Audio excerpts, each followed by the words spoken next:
Should you vinyl wrap or PPF your Cybertruck? Let's dive into this rabbit hole and let's talk about it. The biggest problem is they're stainless steel and it has its consequences. So a lot of these are getting surface rust into the pores. Literally just saw it firsthand yesterday.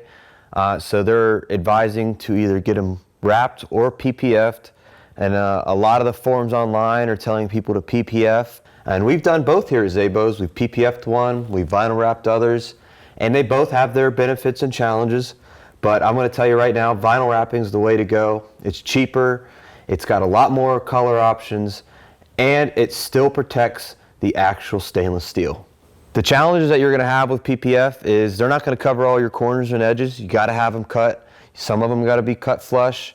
It's a 10-year product. It's a lot harder to remove, and you don't have as many options in terms of colors. I mean, I'd say you have 30 to 50 colors available on the current market from a variety of vendors, and not all of those vendors are super well known like S-Tech and Expel.